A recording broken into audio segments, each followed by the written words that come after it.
Hello my guys, welcome to my channel Shah style. तो बहुत दिन के बाद मैं आज एक बड़ी वाली वीडियो डाल रही हूँ, वो भी ब्लॉग। वो है चार मीनार वाला ब्लॉग। जी हाँ, हैदराबाद गई थी मैं कुछ दिन पहले, तो मैंने सोचा एक छोटा सा नहीं, बहुत बड़ा सा बन गया, एक वीडियो बनाती हूँ आप लोगों के लिए, ताकि आपको भी पता चले कि मैं हैदराबाद में जाके तो आई, बट मैंने कुछ खरीदा ना, क्योंकि यहाँ पे बहुत ही ज़्यादा महंगा था। हमारे बॉम्बे में बहुत सस्ता मिलता है, बट यहाँ बहुत महंगा था। समझ में नहीं आया क्यों।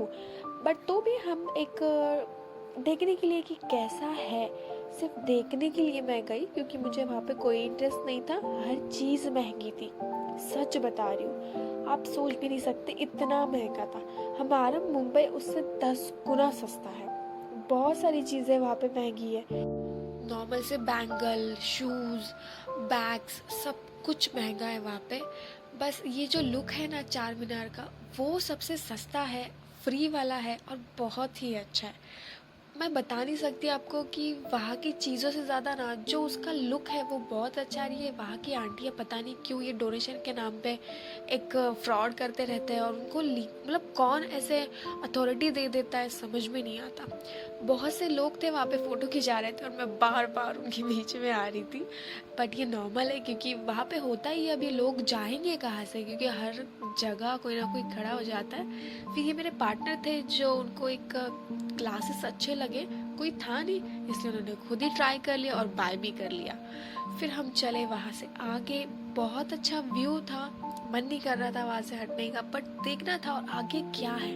लेफ्ट साइड में अपने एक केक्स एंड बेकरी की शॉप्स है अलग अलग।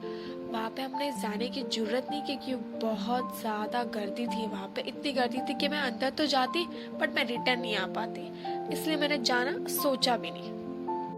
बहुत लोग थे वहाँ पे जो शायद बाहर से थे, कहीं घूमने के लिए ही यहाँ वो आए थे। वो बहुत सारी चीज़ें ले रहे थे, मैं समझ नहीं पा रही थी कि ये इतनी महंगी चीज़ें ये ले क्यों रहे हैं। मेरे को ऐसे लगा कि शायद इनको अपनी चार मीनार वाली यादें, इसीलिए उन्होंने एक एक चीज़ ली। फिर मेरी फेवरेट चीज़ मिली मुझे, और बहुत ही सस्ते प्राइस में। ये मुझे बहुत पसंद है, और सिर्फ 10 रुपये में था। वो अंकल की तरफ से मैंने 2-3 लिए, अपने बैग में रखे, और मैं पूरे चार मीनार के चक्कर काटते काटते वो खा रही थी। बहुत सारी वहाँ पे बैंगल्स की शॉप है जो मशहूर है। बोलते हैं कि यहाँ पे बैंगल्स बहुत सस्ती है और मशहूर भी है, बट ऐसा कुछ भी नहीं है, बहुत महंगा है। हर चीज़ के लिए यहाँ पे बार्गेनिंग नहीं कर सकते, हमारे मुंबई की तरह। ये बहुत अच्छी चीज़ लगी मुझे। कहीं पे भी जाओ यार, फ्लैग तो होना चाहिए अपने इंडिया का। जो चार मीनार का व्यू है वो बता नहीं सकते। एक नंबर लगता है हर जगह से, चारों जगह से। हर तरीके की चीज़ें यहाँ पे मिलती ज़रूर है, बट उसका मोल उस चार मीनार के व्यू से कहीं ज़्यादा है।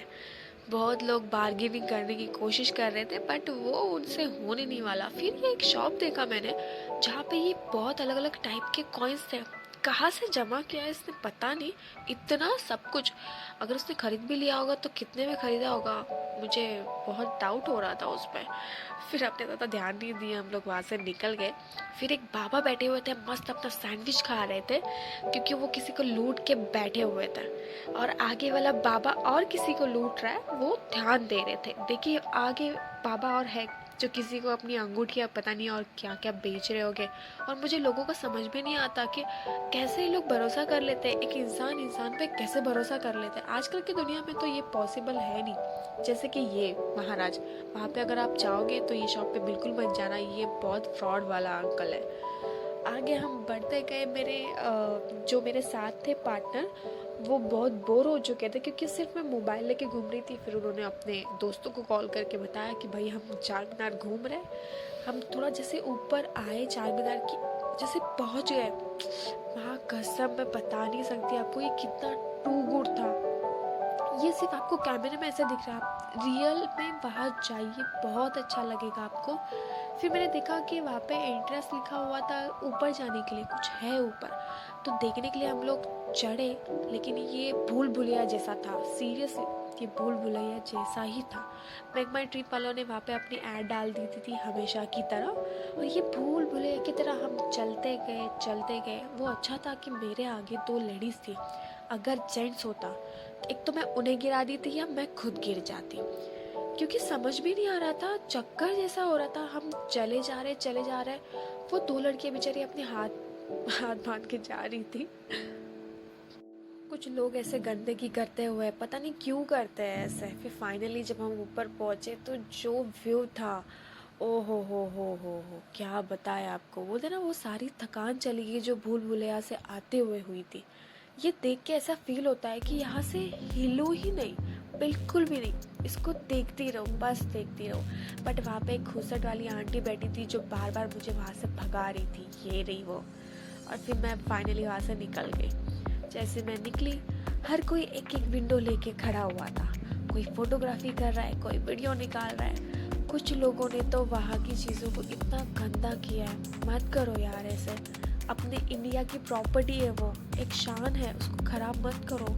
ये जितने भी दीवारें दिख रही थी ना किसी दीवार पे कुछ ना कुछ लिखा ही था। हर कोई अपनी अपनी एक एक खिड़कियाँ जैसे लेके बैठा है, पता नहीं क्या करते हैं वहाँ पे।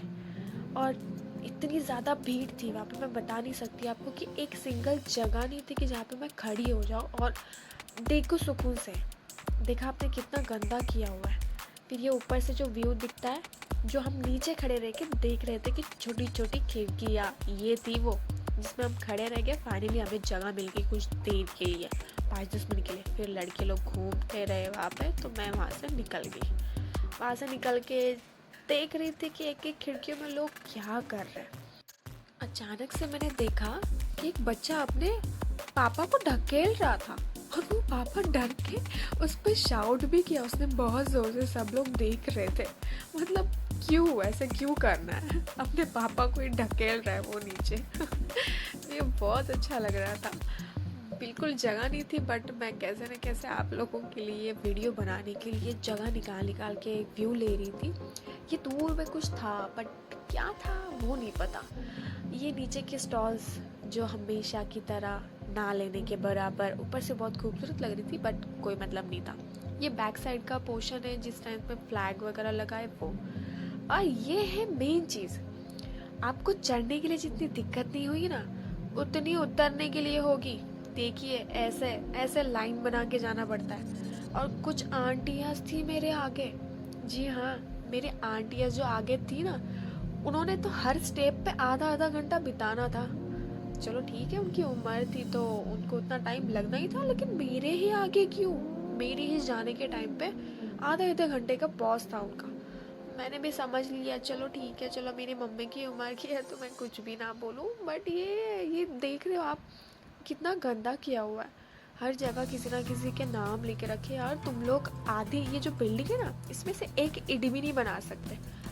लेकिन ये लोगों को समझ ही नहीं है कि क्या करते हैं वो, क्या कर रहे हैं। बट एनीवेज, इनको कौन समझाएगा।